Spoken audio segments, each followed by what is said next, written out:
Bueno, seguimos con otro problema. Aquí nos dicen que tenemos un dispositivo frontal o la etapa inicial de un receptor de radio simple que funciona con un circuito sintonizado. Supone que los campos electromagnéticos producidos por el transmisor de radio actúan sobre la antena para producir la señal de voltaje V0. V0 produce la corriente I1 y I1 produce el voltaje V1. Etapas sucesivas en el receptor toman la señal V1, la amplifican y la manipulan para producir una señal que active un altavoz. Supongo que las señales son pequeñas y sinusoidales. Porque un circuito de alto Q se usa en el amplificador de radiofrecuencia. A ver, estamos hablando de esto, ¿no? Tenemos la antena, produce una señal V0 acá. Esto sería esta parte de amplificación. Este sería el altavoz. Produce la señal V0, se amplifica y se produce V1. V1 se vuelve a amplificar y produce V2. Bueno, necesitamos un sintonizador de alto Q para seleccionar y dejar pasar la frecuencia del radio deseada y a tener las frecuencias que no son de la estación que queremos capturar. Sobre todo aquellas frecuencias que son cercanas a la frecuencia de sintonización. Así que la atenuación de la frecuencia no deseada cercanas a la frecuencia de sintonización debe ser alta, por eso se utiliza un circuito de alto Q. ¿A qué frecuencia se debería sintonizar el circuito para recibir su estación de radio favorita? Bueno, eso lo elige uno, llama a esta frecuencia F0 para el resto del problema. Cuando la estación está difundiendo, emite señales que son muy complicadas. Suponemos que la frecuencia portadora F0 se le agregan frecuencias laterales que se extienden 5 kHz a cada lado de F0.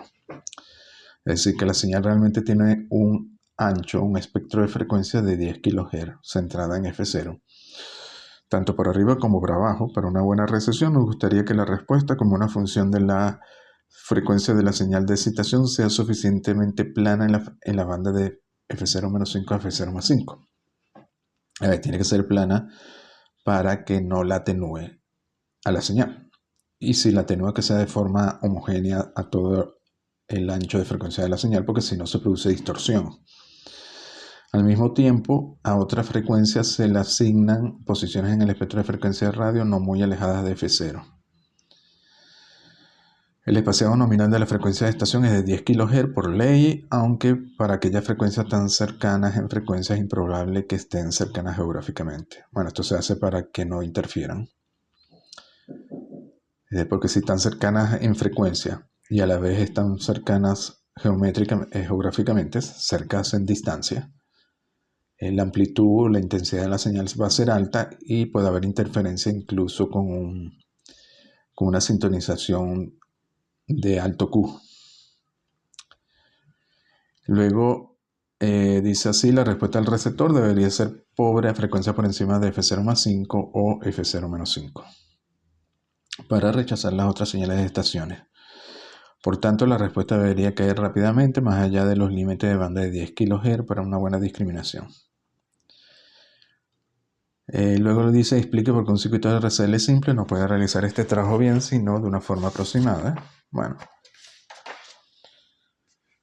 por ejemplo, si elegimos una frecuencia en la banda M de 100 kHz, a ver, la sintonización es aguda. Si el Q es alto, sobre todo, tiene una punta muy aguda.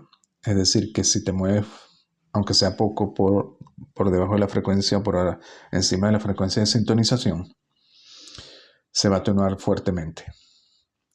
Y eso produciría entonces distorsión. Por eso es que un circuito Q simple, de alto Q, solo hace el trabajo de forma aproximada. Terminaría atenuando las bandas laterales a F0. La parte D simplemente dice que Q debería tener el circuito amplificador sintonizado si la respuesta de estado estacionario se supone debería estar a la mitad de su pico a la frecuencia F0+5. ¿Y cuál sería la frecuencia F0-5? Bueno, sería aproximadamente igual, porque si el Q es alto, la curva es más o menos simétrica. Entonces, bueno, podemos determinar el Q si estamos a más o menos 5 kHz de F0, y ese debería ser estos dos puntos, por encima de F0, 5 kHz o por debajo, deberían ser puntos de potencia media, es decir, WA y WB deberían tener una relación con respecto a este pico, al máximo, si ponemos 1, de 1 entre raíz de 2 o 0,71. Entonces esto elevado al cuadrado daría entonces que la potencia sería la mitad. Luego sabemos que podemos usar la fórmula que ya vimos antes para WA y WB, donde la B sería F0 más 5, la A sería F0 menos 5, es decir, 105,95 kHz, y esto se aproxima por W0 por 1 más 1 entre 2Q o W0 por 1 menos 1 entre 2Q. Si usan eso, despejan Q, les queda W0 entre WB menos WA, es decir, el ancho de banda. Por tanto sería 100 entre 10, necesitamos un Q de 10.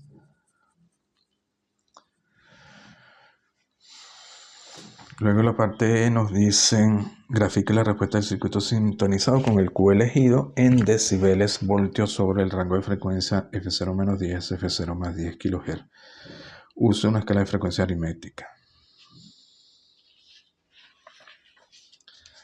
Bueno, aquí es sencillo, ¿no?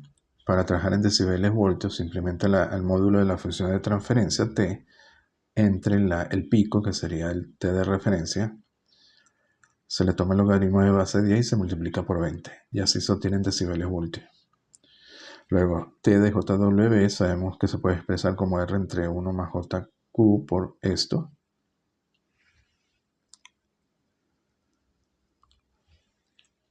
O dividiendo entre R, nos queda 1 entre esto, o sea que el pico aquí sería 1. Cuando esta parte da 0. Y el módulo de esto entonces sería 1 entre raíz de 1 más Q cuadrado por esto al cuadrado. Y esto sería simplemente FF, la frecuencia de la señal entre 100. Por ejemplo, aquí elegimos F0 100 kHz menos 100 entre la frecuencia de la señal, todo esto al cuadrado. Nos pide que lo grafiquemos entre 110 y 90 kHz. Bueno, aquí toman el 20 logaritmo base 10 de esto y lo grafican. Y por supuesto parte de 0 decibeles porque sería cuando esta relación da 1.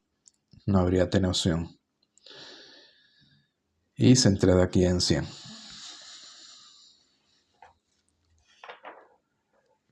Luego nos dice que ahora supongamos que hacemos el amplificador de radio de 2 etapas en cascadas. Es decir, tiene 2 etapas y están en cascada en serie, uno después del otro, cada uno con su propio circuito sintonizado. Y nos dicen que consideremos sintonización por etapa, tal que las dos frecuencias F0 ahora no son las mismas. Eso se llama sintonización por etapas.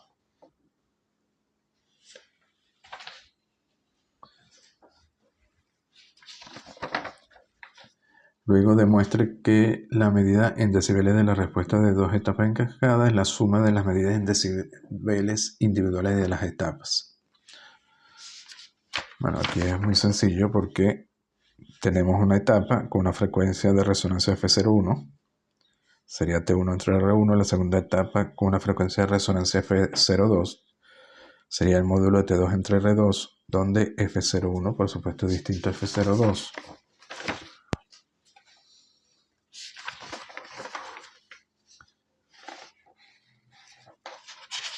Y aquí.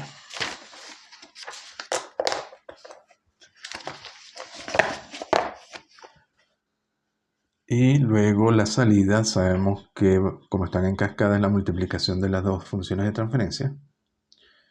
Pero resulta que cuando toman el logaritmo de base 10 de esta multiplicación, sabemos que el logaritmo de A por B es logaritmo de A más el logaritmo de B, así que queda simplemente la suma de las dos curvas en decibeles voltios de cada etapa. La etapa 1 y la etapa 2 sería la suma.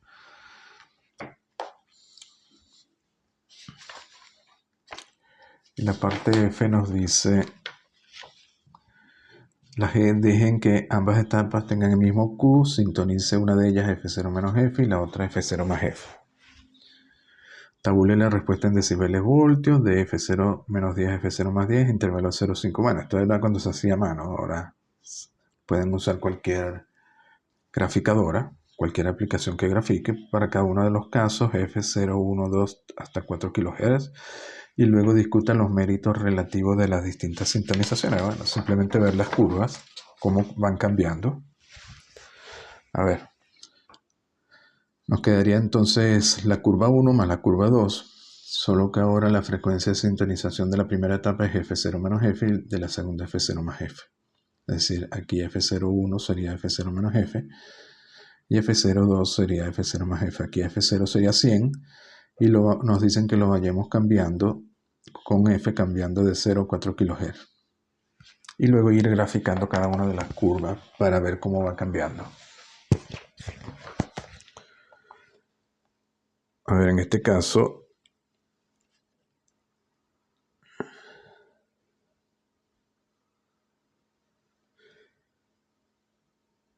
aquí pueden usar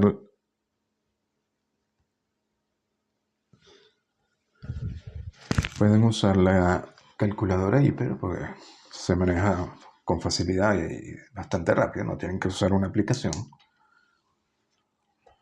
Y la calculadora tiene una ventaja de que, por ejemplo, tiene memoria, y no solo memoria de números, sino de ecuaciones simbólicas. Por ejemplo, aquí yo ya creé la suma de estas dos ecuaciones. Me voy, por ejemplo, a histórico, y ya la tengo aquí creada, la toco y ya me la vuelve a cargar. Entonces acá después lo pueden editar fácilmente y ver después la gráfica cómo va cambiando. Aquí, por ejemplo, teníamos f igual a 2. Este sería 100 menos 2 y aquí 100 más 2. ¿Quieren ver la gráfica? Se ven aquí, abren el menú, él calcula y va a generar la gráfica. ¿Ve? Y aquí tienen entonces la nueva curva. Luego quieren cambiar a 3, simplemente la editan acá.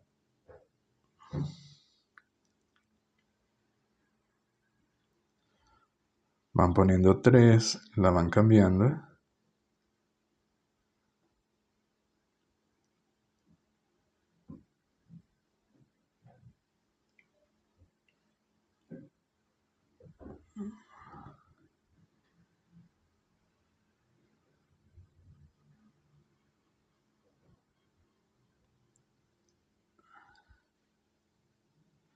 Vuelven a ver la gráfica y ven cómo cambia.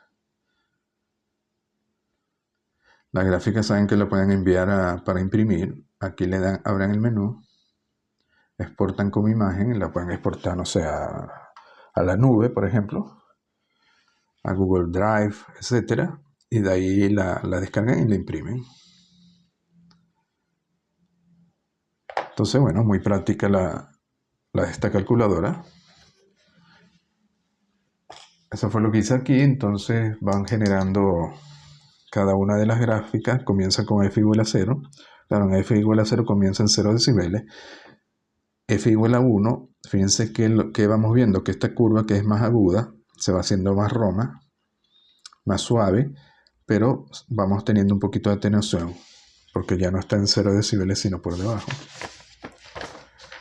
En f igual a 2, igual se hace más roma aquí, pero tenemos más atenuación en f igual a 3 y luego en f igual a 4. Fíjense que aquí ya se está haciendo esta zona más o menos plana. Pero tenemos atenuación, aquí ya tenemos una atenuación de menos 4 decibeles. Y lo que queremos es que esto sea entre 95 y 105, por ejemplo, que sea más o menos plana. Y luego se atenúe rápidamente. Bueno, eso es parte del diseño del circuito. De esto se trata este problema. Entonces seguimos en el próximo vídeo.